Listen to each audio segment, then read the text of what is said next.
சங்கீத புத்தகம் 141வது பாடலில் 5வது வசனத்தை வாசித்து நம்ம ஆரம்பிக்கலாம். சங்கீதம் 141 5வது வசனம், பக்கம் 758. அதுதான். நீதிமான்கள் என்னை தயவாய் கூடி என்னை கடிந்து கொள்ள மட்டும் அது என் தலைக்கு எண்ணெயாய் போல் இருக்கிறது. என் தலைகள் அதை அல்ல தட்டுவதில்லை. அவர்கள் இக்கட்டுகளில் நான் இன்னும் ஜெபம் பாருங்க, சென்ற பகுதியில் நம்ம பார்த்தோம், நானும் ஜெபம் பண்ணி கொண்டிருக்கிறேன் சொல்றது யாரு? தாவீது. அப்போது எந்த சூழ்நிலை வந்தாலும் எனக்கு பிரச்சனைன்னு ஒன்று வரும்பொழுது மற்றவங்க என்னென்னமோ பண்ணுறாங்க, எதையோ தடுறாங்க, நிறைய காரியங்களை நோக்கி போகிறாங்க. இதை பண்ணலாம், அதை பண்ணலாம், இது ரெமெடி, சினிமா பார்க்கலாம், பீச்சுக்கு போகலாம், வேறு மாதிரி ஃப்ரெண்ட்ஸுங்களோட பழகலாம், எப்படி எப்படியோ அதை டைவர்ட் பண்ண பார்க்குறாங்க. ஆனால் ஒன்றும் முடியல. ஆனால் தாவீது சொல்கிறான், நானும் ஜபம் பண்ணி கொண்டு இருக்கிறேன். அப்போ ஜபம் தான் பதிலுங்கிறத தாவீது நல்லா புரிஞ்சு வச்சுருக்கேன். ஏன்னா தாவீது எப்படிப்பட்டவன்? மகாராஜா மட்டும் இல்லை, அவன் ஒரு ஜப வீரன். அவன் எழுதின சங்கீதம் வெறும் பாட்டு மட்டும் இல்லை, ஜப புஸ்தகமும் கூட. அப்போ நம்ம இதை பதிலை பெற்றுக்கொள்ளக்கூடிய காரியத்தில் இருக்கிறோம். நம்ம தொடர்ச்சியாக விதைப்பு முழக்கம் அப்படிங்கிறதெல்லாம் பார்த்து கொண்டு இருக்கிறோம். நம்ம எதை விதைக்கிறோமோ அதற்கேற்ற பலனை நிச்சயமாக அறுவடை செய்வோம். அப்போ ஜபம்ங்கிற ஒரு விஷயத்தை நம்ம விதைக்கும் பொழுது நமக்கு அது ஒரு ஆயுதம் மட்டும் இல்லை, நமக்கு பலன் கொடுக்குற அளவு பதிலை பெற்றுக்கொள்கிறோம். ஜபம் ஒரு வல்லமையுள்ள காரியம். அது ஒரு வெப்பனாக செயல்படுது, நமக்கு பதில் பெற்றுத்தருது, நமக்கு பரிகாரம் பண்ணுது, நமக்கு தீர்வை கொண்டு வருது, தேவனோடு கூட நம்ம உறவாடுறதுக்கு, அவரோடு கூட ஐக்கியம் கொள்ள ஜபம் உதவியாக இருக்குது. அதே போல் அடுத்தது என்ன நடக்க போகுது அப்படிங்கிற அற்புதமான காரியத்தை பார்க்க நமக்கு ஜபம் உதவி செய்யுது. ஏன்னா ஜபிக்கும் பொழுது ஜபிக்கிற மனுஷன் இப்படிப்பட்ட கிரியைகளை தான் வாழ்க்கையில் பார்க்க முடியும். இப்போ நம்ம வாசித்தோம் இல்லையா, சங்கீதம் 109:4. சங்கீதம் 109:4 வாசித்தோம் இல்லையா. அதில் நம்ம என்ன பார்த்துக்கிட்டு இருக்கிறோம்? நானும் ஜபம் பண்ணி கொண்டு இருக்கிறேங்கிறத ஏற்கனவே பார்த்தோம். இன்னைக்கு நம்ம பார்த்தது சங்கீதம் 141:5, நான் இன்னும் ஜபம் பண்ணுவேன்.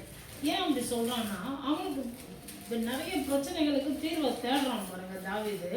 அவன் தாவீது இந்த சங்கீதத்தை உருக்கமான ஜபமாக மட்டும் எழுதலை, பாதுகாப்பு வேண்டி தேவனிடத்துல தேவ பக்தியாக வாழ உதவி செய்யக்கூடிய ஒரு சங்கீதத்தை எழுதுறான். நான் மற்ற தவறான வழியில் போயிடக்கூடாது, எனக்கு ஜபந்தான் முக்கியம், கர்த்தரிடத்துல நான் கேட்பேன், மற்றவர் எனக்கு நன்மை செய்தால் ஓகே பரவாயில்ல, ஆனால் தேவனிடத்துல நான் ஜபத்தை பண்ணி என்ன பண்ணுவேன்? இன்னும் ஜபம் பண்ணுவாங்க. அப்போது நானும் ஜபம் பண்ணி கொண்டு இருக்கிறேன்னு சொன்னேன் அதே தாவீது தான், நான் இன்னும் ஜபம் பண்ணுவாங்க.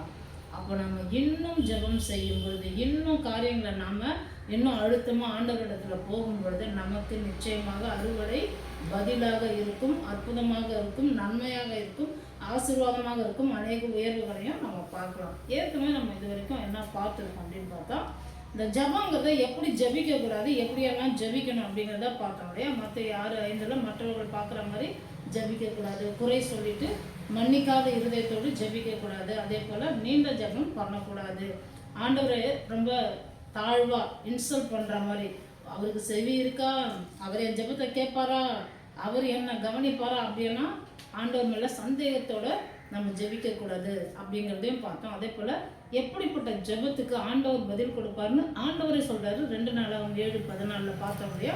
ஏற்கனவே நம்ம பார்த்த பகுதி தான் யூடியூப்ல இருக்குது. அதில் சொல்கிறார் ஆண்டவர், உன்னை தாழ்த்து என் முகத்தை தேடு, பொல்லாத வழியை விட்டுரு, திரும்பி என்கிட்ட வா, அப்போ நான் என்ன பண்ணேன்? உன்னோட ஜெபத்தை கேட்டு உன்னை மன்னிச்சு உன் தேசத்துக்கு ஸ்ரேமத்தை தருமே அப்படின்னு ஆண்டவர் சொல்லித்தரார். அதனால தான் நம்ம என்ன பண்ணணும்? எப்போவுமே எந்த சூழ்நிலும் கோபதாமல் இல்லாமல், தர்க்கம் பண்ணாமல், தேவையில்லாத பேச்சு பேசாமல், பரிசுத்தமான கைகளை உயர்த்தி எல்லா இடத்துலையும் எப்பவும் ஜெபம் பண்ண நம்ம ஆயத்தமுள்ளவர்களாக இருக்க வேண்டும். இதைத்தான் நம்ம பார்ப்போம். இன்றைக்கி நம்ம வாசித்தோம் இல்லையா, சங்கீதம் 141:5 நான் இன்னும் ஜெபம் பண்ணுவேங்கிறான்.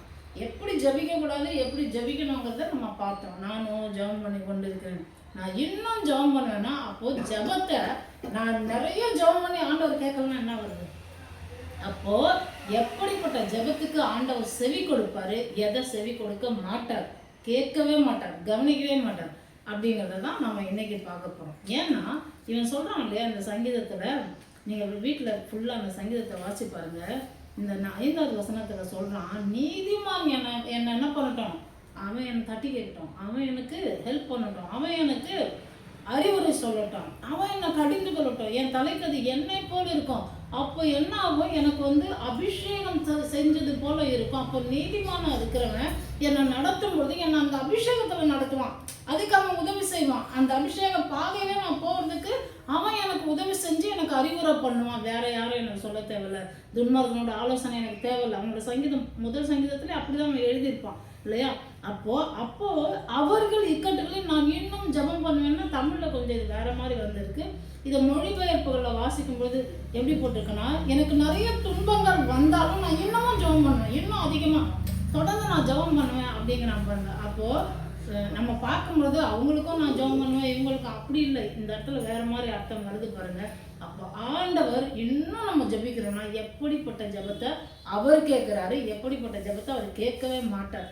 அதை தான் பார்க்க போகிறோம். ஏன்னா தாவீது கிட்ட இருந்து நம்ம என்ன காரியத்தை புரிந்து கொண்டோம், ஏற்கனவே சண்டை பகுதியில் பார்த்தோம் இல்லையா? நானும் ஜெபம் பண்ணி கொண்டிருக்கிறேன், தேவனை நோக்கி நான் ஜெபம் பண்ணுவேன் அப்படின்னா அவன் எப்படிப்பட்ட கேரக்டரு? அவன் முதல்ல தேவனை ப்ளேஸ் பண்ணுறான். ரெண்டாவது இங்கே என்ன சொல்கிறான், நீதிமான் என்ன தலையில் குட்டட்டும், அவன் சொல்கிற அவன் அட்வைஸை நான் கேட்டுக்கிறாங்கிறான். அப்படின்னா தேவ மனுஷர்களை என்னை கடிந்து கொள்ளட்டும், அவங்க எனக்கு உதவி செய்யட்டும், அவங்க அறிவுரையை நான் கேட்பாங்கிறான். அப்படிதான் வாழ்ந்தான். வாசிக்கலாம் 1 சாமுவேல் 19:18 வாசிக்கலாம், பக்கம் 367. 1 சாமுவேல் 19:18.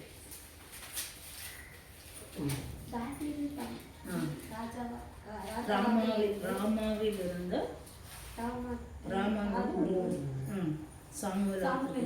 போய் சவுல் செய்த எல்லாவற்றையும் அவனுக்கு அறிவித்தான். அவனும் சாமுவேலும் போய்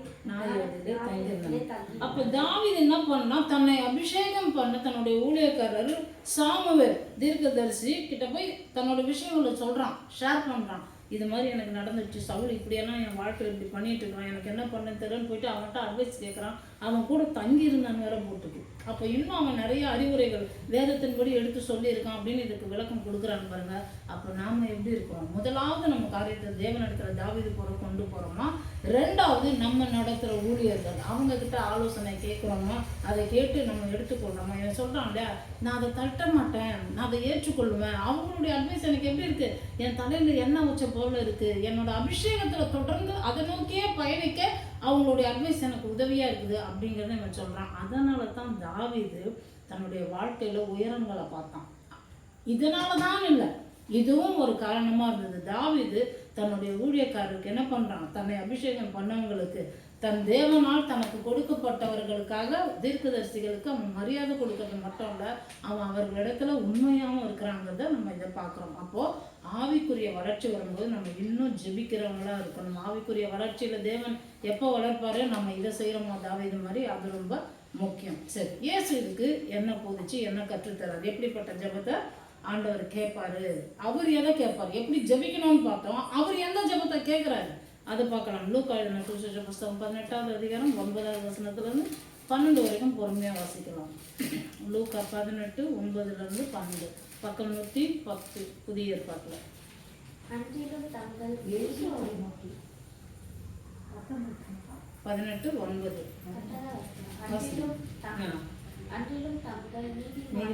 நம்பி மற்றவர்களை சிலவற்றை குறித்து அவர் ஒரு பூமியை சொன்னார். 2 மனிதர்கள் ஜெபம் பண்ணும்படி தேவாலயத்திற்கு போனார்கள். ஒருவன் பரிசேயன், மற்றவன் ஆலயக்காரன். அப்ப 2 பேரும் ஜெபம் பண்ண போறாங்க.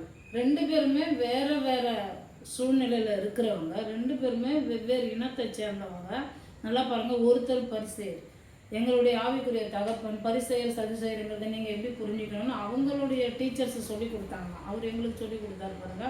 பரிசேயர் அப்படின்னா இங்கிலீஷில் பார்த்தீங்கன்னா ஃபேரிசி, ஹவு ஃபேர் ஐசி, நான் வந்து சூப்பரான பார், என்ன பார் அப்படின்னு தன்னை குறித்து பெருமையாக பேசிக்கிறவன் தான் பரிசேயர்.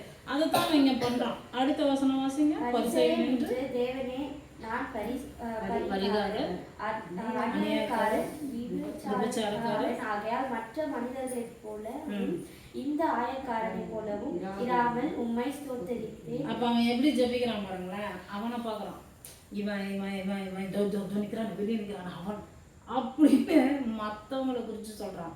ஆனால் நம்ம ஜெபம் எப்படி இருக்கணும்னு போன பகுதியில் பார்த்தோம். ஆண்டவர் நமக்கு என்ன சொல்லி கொடுத்தாரு, தன்னை தாழ்த்து, என்கிட்ட வா, பொல்லாத வழியை விட்டு மனம் திரும்பி வா, அப்படி ஜெபம் பண்ணு அப்படின்னு சொல்லி தெரியுமா, அதெல்லாம் பண்ணணும் பாருங்க. தன்னை தாழ்த்தவே இல்லை. நான் ரொம்ப யோசிச்சேன், நான் கரெக்டாக எல்லாம் 12வது வசனத்தில் போட்டிருக்கு, நான் எல்லாத்துலேயும் என்னோட சம்பாத்தியம் என் உபவாசம். அவன் உண்மையில அதெல்லாம் செய்கிறான் தான், அவன் செய்யாதவன் இல்லை, அவன் பொய் சொல்லலை, நல்லவன் தான். ஆனால் அவன் தன்னை தாழ்த்தலை, தன்னை ரொம்ப உயர்வாக நினச்சிக்கிட்டு பாரு இவன் பாருங்க எவ்வளோ கேவலமாக இருக்கிற மாதிரி பொல்லாத ஒரு காரியத்தை சொல்கிறான் பாருங்க. அப்போ ஆண்டவருக்கு விரோதமான செய்தி, தேவன் சொல்கிற வழியில் நடக்காத எதுவுமே பொல்லாது. நம்ம நினச்சிக்குவோம் உலகத்தில் இவ்வளோ பேர் நல்லவங்க இருக்கிறாங்களே, அவங்களாம் ஆண்டவர் ஏன் கைவிடணும். ஆண்டவர் வழியில் வராத எதுவுமே பொல்லாததுன்னு வேதம் சொல்லுது, நம்ம சொல்லலை. அப்போ நம்ம அதை விளங்கி கொள்ளணும். அப்போ இவன் இங்கே பொல்லாத காரியம் என்ன பண்ணுறான், இவன் உண்மையிலே உபவாசம் இருக்கிறவன் தான், வாரத்தில் 2 நாள் உண்மையிலே இவன் தசமம் கொடுக்குறவன், உண்மையிலே இவன் என்ன பண்ணுறான், காணிக்கை எல்லாமே கொடுத்து ஆண்டவரை நேசிக்கிறான். ஆனால் இவன் என்ன பண்ணல, தன்னை தாழ்த்தலை, பொல்லாத வழியை விடாமல் அவனை குற்றம் சொல்லியிருக்காங்க. என் முகத்தை தேடுறான்னா யாராலையோ கை காமிச்சிட்டு இருக்கிறான், அவரை நோக்கி பார்க்காம. அதை தான் நம்ம இங்கே பார்க்குறோம். அதனால தான் ஆண்டவர் என்ன சொல்கிறார், யோபு 35:13 வாசிக்கலாம். 664 பக்கம் 664, யோபு 35:13.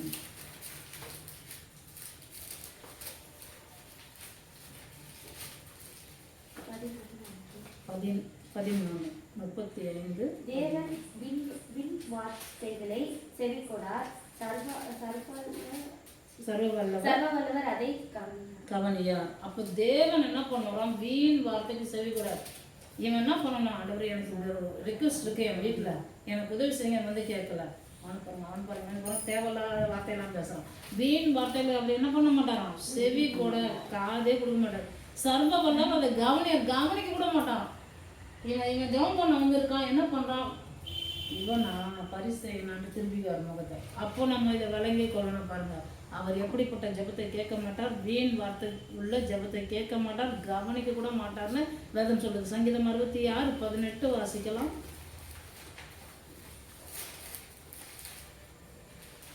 பக்கம் 709. அக்கிரம சிந்தையை கொண்டிருந்ததினாலே ஆண்டவரே எனக்கு செவி கொடார். என் இருதயத்தில் அக்கிரம சிந்தை இருந்துச்சுன்னா என்னது, ஆண்டவர் எனக்கு ஜெபத்துக்கு செவி கொடுக்கவே மாட்டார். இப்போ அக்கிரம சிந்தைங்கிறது என்னது, நேர்மையான சிந்தை. கர்த்தர் எனக்குள்ள பரிசுத்த சிந்தைகளை வைப்பாரு, நான் அவருக்கு விருப்பப்படி நடக்கிறது. அவருக்கு விருப்பம் இல்லாத நான் எதை செஞ்சாலும் ஆண்டவர் பார்வையில் அக்கிரமம். நம்ம என்ன நினைப்போம், அக்கிரமம்னா கொலை செய்யறது, திருடுறது, அதுதான் இல்லை. கடவுளுக்கு பிடிக்காத எதுவுமே அக்கிரமம்னு வேதம் சொல்லுது. அதனால தான் நம்ம ஆண்டவருக்கு ரொம்ப கீழ்ப்படிஞ்சு அவர் வார்த்தைகளை கேட்டு அதன்படி நடக்கிறவர்களாக இருக்கணும். அப்போ முதல்ல என்ன பார்த்தோம், இந்த பரிசேயனுடைய ஜெபத்தை ஆண்டவர் கேட்கல. பரிசேயனும் வெறுமே அவங்கள மட்டும் நம்ம யோசிக்க கூடாது. நாம் இப்படி இருக்கோமா, அவன் சரியில்லை, இவன் சரியில்லை, இவனை விட நான் அதிகமாக தசமமாக கொடுக்குறேன், இவனை விட நான் அதிகமாக ஜெபம் பண்ணுறேன், இப்படியெல்லாம் நம்ம பார்த்துக்கிட்டு இருக்கிறோம்னா, இல்லை ஆண்டவர் ஏன் ஜெபத்துக்கு உதவி செய்யுங்க, நான் வீண் வார்த்தை பேச மாட்டேன், நீங்கள் கவனிக்க மாட்டீங்க எனக்கு தெரியும், அதனால் நான் சரியான வார்த்தைகளை பேசி உம்மிடத்தில் உமக்கு பயந்து கர்த்தருக்கு பயப்படுகிற பயத்தில் ஆண்டவரே உமக்கு முன்பாக வந்து நடுங்கி நான் ஜெபிக்க எனக்கு உதவி செய்யுங்க அப்படின்னு நம்ம போயிட்டோம்னா, அக்கிரம சிந்தை இல்லைன்னா நம்ம ஜெபத்துக்கு அவர் செவி கொடுப்பார். அதே லூக்கா 18 திருப்பி கொள்வோம், 11 வாசிக்கலாம். லூக்கா 18. தேவனே, நான் பரிகாரி, அநியாயக்காரன், விபச்சாரக்காரன் ஆகையால் மற்ற மனிதர்களைப் போலவும் அந்த ஆயக்காரனை போலவும் இராமல் உண்மை தோற்றுவித்தேன். இப்போ இந்த ஆயக்காரன் யாரு, அவனை பத்தி போட்டிருக்கு பாருங்க. 13 வாசிங்க. ஆயக்காரன் தூரத்திலே நின்று தன் கண்களை வானத்திலே ஏறெடுத்து துணியாமல் தன் மார்பில் அடித்துக் கொண்டு, தேவனே பாவியின். அப்போ இவன் எப்படிப்பட்டவனா இருக்கிறான், அதுவும் அவனா உள்ள இருக்கான். ஆண்டவரே ஏன் ஆண்டவரே இப்படியெல்லாம் அவனை உள்ள வச்சிங்கன்னு கேட்கல, என் மேலே கிருபையா இருங்க ஆண்டவரே, நான் பாவின்னு ஒத்துக்கிறாங்க.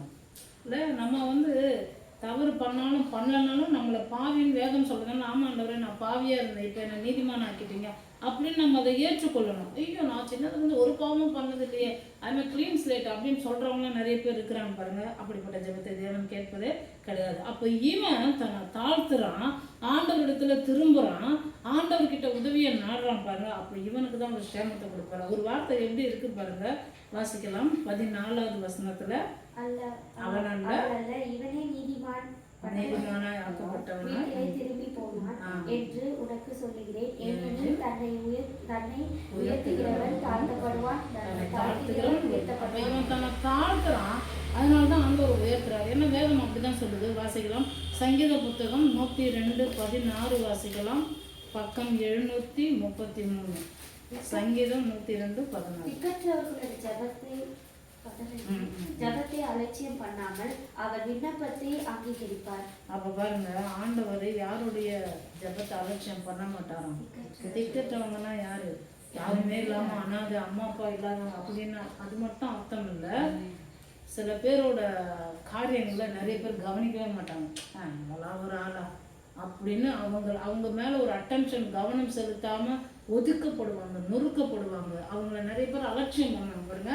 அப்படி ஒதுக்கப்பட்டவங்களோட திக்கெட்டு வேற, நான் யார்கிட்ட போவோன்னு தெரியலையே, இவ்வளோ விஷயம் நான் முயற்சி செஞ்சுட்டேன், இவங்க ஹெல்ப்பு கேட்டேன், யார்கிட்ட போறேன்னு தெரியல, ஆண்டவர் எனக்கு உதவி நீங்க தான் அப்படின்னு விழுறாங்க பாருங்க. அவங்களுடைய ஜெபத்தை அலட்சியம் பண்ணவே மாட்டாங்க. அங்க என்ன பார்த்தோம்? வீண் வார்த்தையை அவர் கவனிக்க கூட மாட்டாராம். யோபு 35:13 வாசிச்சோம்.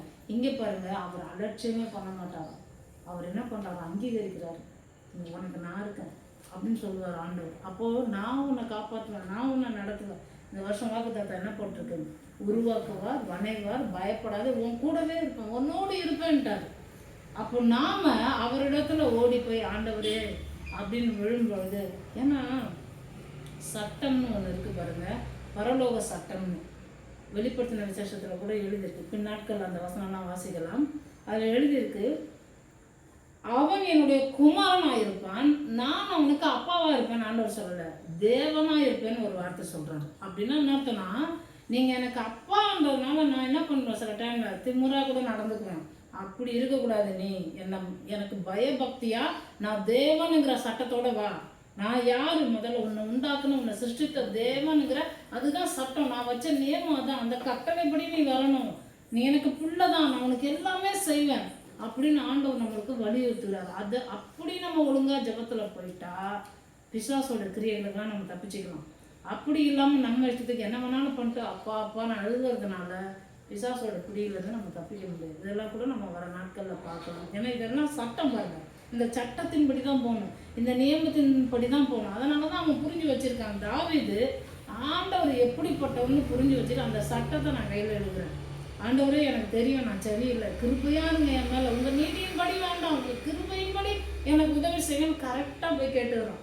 அப்போ நாம் ஜபத்தில் போகும்போது இவனை மாதிரில அவனை மாதிரில, அண்ணாண்டவரே அவனுக்கெல்லாம் கொடுக்குறீங்க, அவனெல்லாம் ஆசீர்வதிக்கிறீங்க, அப்படி பேசாமல் ஆண்டவர் எனக்கு இதெல்லாம் தேவை இருக்கும், உனக்கு தெரியும், ஆனாலும் நீர் கொடுக்க வல்லவர், நான் நம்புகிறேன், நீர் எனக்கு தகப்பன் ஸ்தானத்தில் இருந்தால் நீர் என்னுடைய தேவன், பயபக்தியோடு கூட உனக்கு முன்பாக வருவேன், நீர் எந்த ஜபத்தை கேட்பீர்னு நான் அறிந்திருக்கிறேன். ஆண்டவர் உனக்கு பிரியமில்லாத காரியங்கள் என் வாழ்க்கையில் இல்லாதபடிக்கு நீர் அவைகளெல்லாம் வேரோடு பிடுங்கி போட்டுன்னு அவர்கிட்ட ஒப்பு கொடுத்தணும், சரண்டர் பண்ணணும். என் ஆவி ஆத்துமா சரீரம் எல்லாவற்றையும் நீங்களே ஆளுகை செய்யுங்க, நீங்கள் ஆளுகை செய்யுங்க. வேற எந்த மனுஷனோ என்னுடைய சுயநலமோ என்னுடைய விருப்பங்களோ என்னை ஆளுகை செய்ய வேண்டாம், உங்கள் சித்தம் என்னை ஆளுகை செய்யட்டும், உங்கள் சட்டத்தின்படி என்னை நடத்துங்கன்னு சொல்லும் பொழுது பெரிய விடுதலை பார்ப்போம். அதனால தான் ஆண்டவர் சொல்றார் இல்லையா. அப்போது நீதிமானாக நம்ம மாற்றப்பட்டு உயர்த்தப்படுறது எங்கே நடக்குது? 14வது வசனத்தில் ஆண்டவர் சொல்றார் பாருங்க, இயேசு கிறிஸ்து இவன் தான் நீதிமானாக்கப்பட்டான், தன்னை தாழ்த்திட்டா நான் உயர்த்து வந்துடுறேன். அப்போ நம்ம வாழ்க்கையில் நமக்கு உயர்வு வேணும். ஜபம் பண்ணி நம்மளுக்கு இன்னும் உயர்வு இல்லைன்னா இதெல்லாம் கரெக்டாக பண்ணிட்டோமா, நம்ம எப்படி ஒரு நீதியோடு போகிறோமா, கர்த்தர் வச்சு சட்டத்தின்படி நம்ம ஜெபிக்கிறோமா, இதுதான் முக்கியம். நம்ம நிறைய என்ன பண்ணுவோம், நம்ம இஷ்டத்துக்கு எதையாவது பண்ணுறோம். ஆண்டவர் நீங்கள் எனக்கு எப்படியாவது இந்த விஷயத்தில் ஒரு பதில் சொல்லி ஆகணும், இதை நீங்கள் கொடுத்தே ஆகணும், கொடுக்கவே மாட்டார். நம்மளுக்கு புரியவே புரியாது. இவ்வளோ அழுதுங்க, இவ்வளோ உபவாசம் போட்டேன், எவ்வளோ உபவாசம் எத்தனை வருஷம் போட்டாலும் நடக்காது. ஏன்னா அவருடைய நீதின்னு ஒன்று இருக்குது. அதனால தான் வசனம் சொல்கிறது சங்கீதம் 103 அவர் நீதி நியாயத்தில் பிரியப்படுகிற தேவன். நீ நீதி நியாயம் செய்யணுங்கிறார். அப்போது என்னை தாழ்த்தணும்னா தாழ்த்தி தான் ஆகணும். அவரே சொல்லிட்டாரு 2 நாளாகமம் 7:14 நீ தாழ்த்தி தான் வரணும்னா தாழ்த்தி தான் போகணும். ஏன்னா அவர் மகா பெரிய தேவன், நான் ஒரு மனுஷன், அவருக்கு நான் பிள்ளையா இருக்கலாம், அவர் என் மேலே அன்பு கூறலாம், எனக்காக அவர் உயிரையே விட்டு இருக்கலாம், மறித்து உயிர்த்து எழுந்திருக்கலாம், என்னையே நோக்கி பார்த்துட்டு இருக்கலாம், எனக்காக இப்பவும் அவர் ஜெபம் பண்ணிக்கிட்டு இருக்கலாம், எனக்காக பரிந்து பேசிக்கிட்டு இருக்கலாம். ஆனாலும் நான் தாழ்த்தலைன்னா இவ்வளோ எனக்கு செய்தும் இந்த சட்டம் வேலை செய்யாது. பிசாசு எப்படி ரூல் போடணும், உங்கள் பிள்ளை கிறிஸ்தவங்கன்னு சொல்கிறாங்க, இப்படி நடந்துக்குது, சட்டம் பேசும் பிசாசு. சட்டத்தின்படி நம்ம போக வேண்டியதாக இருக்குது சில காரியங்கள் இல்லையா. அப்போ பரலோக சட்டங்கிற ஒன்று இருக்கிறதுனால தான் நிறைய பேர் நம்மளுக்கு உதவி செய்யும்படி ஆண்டவர் வச்சிருக்காரு. தூதர்கள் நம்மளுக்கு எப்போ உதவி செய்வாங்க? கர்த்தருக்கு பயப்படுவர்களை சூழ்ந்து பாளையமடங்கி விடுவிக்கிறார்கள். சங்கீதம் 34:7 அப்போ நம்ம பயந்தாதான், கர்த்தருக்கு பயந்து வாழும்பொழுது தான், நம்ம தாழ்த்தும் போது தான் நம்மளை சுற்றி தூதர்கள் வருவாங்க. நான் என் இஷ்டத்துக்கு எனக்கு விருப்பமானதெல்லாம் செய்வேன் போகும்போது அவங்க வரமாட்டாங்க. அப்போ என்னடா எனக்கே பாதுகாப்பு கிடைக்கல, இது ஏன் எனக்கு இப்படி நடந்தது? சங்கீதக்காரன் ரொம்ப ஜாக்கிரதையாக நிறைய ஜபங்களை ஏறெடுத்திருக்கான். சங்கீதம் வாசிப்பாங்க, ரொம்ப அருமையாக இருக்கும்.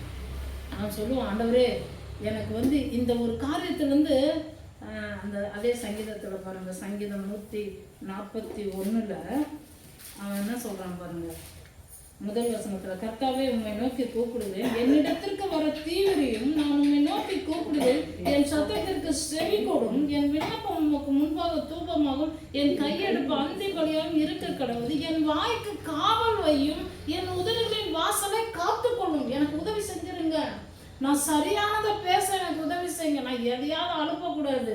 ஏன்னா நம்ம வாசிச்சோம் இல்லையா, வீண் வார்த்தைக்கவ செவி கூடாது. யோபு 35:13 சங்கீதக்காரனுக்கு இதெல்லாம் தெரியும் பாருங்க. அவன் சட்டப்படி ஜெபம் பண்ணுறான். கொஞ்சம் சட்டம் நம்மளுக்கு தெரிஞ்சுக்கணும், நம்ம இஷ்டத்துக்கு ஜெபிக்க கூடாது.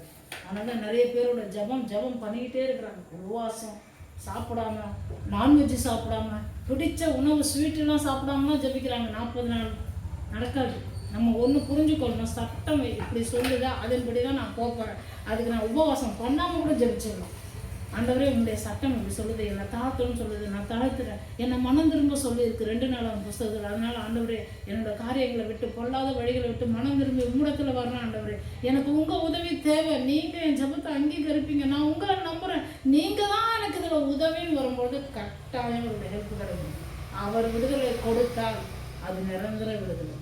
அப்போ அப்படி ஓடி வரும்பொழுது நமக்கு நிச்சயமாக உயர்வும் கிடைக்கும். நம்ம தேசத்தில் தேவன் க்ஷேமத்தை தந்து நம்மளை நடத்தக்கூடியவராக இருக்கிறோம். அப்போ நம்ம என்ன பண்ணணும், சங்கீதக்காரன் போல இன்னும் ஜெபிக்கிறவர்களாக காணப்பட வேண்டும். நம்ம கண்களை முடிந்தவர்கள் எழுந்து நின்று ஜெபிக்கிறோம்.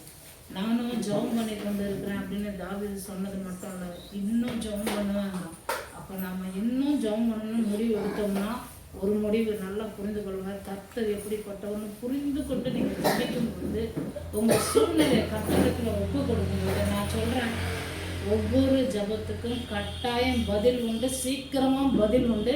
நான் நிறைய பதிலை பார்க்கறதுனால சொல்கிறேன். ஒவ்வொரு ஜபத்துக்கும் சில ஜபங்கள்லாம் நம்ம யோசிச்சிருப்போம், ஆண்டவரே இந்த காரியத்துக்கு நான் ஜெபிக்க விரும்புகிறவங்க கிட்ட ஜெபிச்சா நீங்கள் தருவீங்க நான் விரும்புகிறேன் அப்படின்னு நான் நினச்சி தான் இருப்பேன். ஜெபிக்கணும்னு அந்த காரியத்தை தீர்மானம் தான் பண்ணியிருப்பேன்.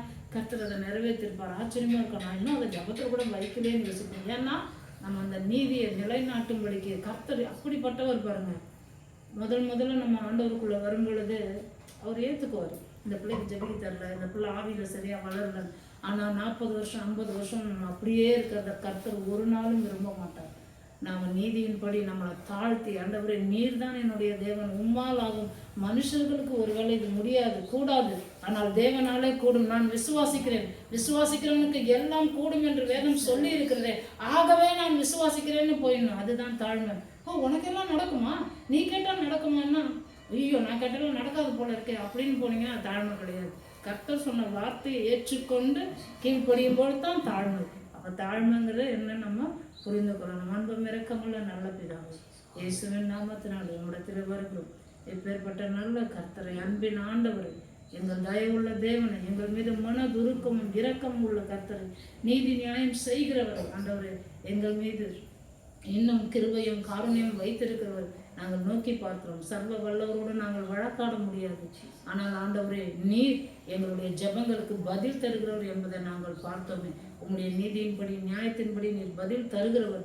அவனல்ல இவனே ரட்சிக்கப்படுகிறான் என்று நீர் சொல்லி இருக்கிறது, உயர்த்துகிறவருமாய் இருக்கிறீர்கள். அதற்காக நாங்கள் நன்றி செலுத்துகிறோம். எங்களை குறித்து மேட்டுமையான சிந்தை, பொல்லாத சிந்தை இல்லாதபடிக்கு பொல்லாத வழிகளை விட்டு உம்மை நோக்கி பார்த்து உம்மிடத்திலே வரும் பொழுது எங்களை நடத்துகிற ஊழியர்கள் ஆண்டவரை எங்களை கடிந்து எங்களை தயவாய் குட்டி சொல்லும் பொழுது அந்த அறிவுரைகளை ஏற்றுக்கொள்ளும், அதில் நடக்கும். தாவீதை போல எப்படி சாமுவேல் தீர்க்க தரிசியினம் தன்னுடைய உள்ளத்தில் உள்ளதை அவன் விவரித்து சொல்லும் பொழுது அவன் அங்கே பாதுகாப்பு பெற்றான். இஸ்ரவேல் ஜனங்களுக்குள்ளே அவன் உயர்த்தப்பட்டான். அதுபோல தேவன் எங்களுக்காக வைத்த ஊழியக்காரர்கள் தேவனுடைய தயவு, கர்த்தரை நோக்கி பார்க்கவும், எங்களுடைய இருதயத்தில் நாங்கள் தாழ்மையாக இருக்கவும், கர்த்தருக்கு முன்பாக எங்கள் வழிகளை ஒப்பு கொடுத்து அந்த நீதியின் பாதையிலே நடக்கும்படிக்கு தேவரே நீர் காட்டுகிற பாதைகளுக்கெல்லாம் நாங்கள் நன்றி செலுத்தணும். இப்பொழுதும் இங்கே கூடியிருக்கிற, இதை கேட்டுக்கொண்டிருக்கிற, பார்த்து கொண்டிருக்கிற ஒவ்வொரு பிள்ளைகளையும், அவர்களுடைய உள்ளத்தையும், அவர்கள் குடும்பங்களையும் உங்கள் கரத்திலே ஒப்புடுகிறேன். உம்மிடத்திலே நீதியாய் வரும் பொழுது, பரலோக சட்டத்தின்படி அவர்கள் வரும் பொழுது நிச்சயமாகவே ஒவ்வொரு ஜெபத்திற்கும் பதில் உண்டு. அவர்கள் உயர்த்தப்படுவார்கள், நீதிமான்களாய் மாற்றப்பட்டு அவர்கள் ஆசீர்வாதங்களை சுதந்திரத்துக் கொள்ளும் உரிமை பெற்றிருக்கிறார்கள். இயேசுவின் நாமத்தினாலே இவர்களுக்கு இது சம்பவித்தே தீரும் என்று இயேசுவின் நாமத்தில் ஆசீர்வதிக்கிறேன். இதற்கு விரோதமான கிரியைகள் எதுவா இருந்தாலும் இயேசுவின் நாமத்தினால் அவைகள் வாய்க்காது போகட்டும். அவைகளை எல்லாம் இயேசுவின் நாமத்தினாலே கட்டுகிறேன். ஆண்டவரே, தேவ கிருபை இந்த குடும்பங்களை சூழ்ந்து கொள்ளட்டும்.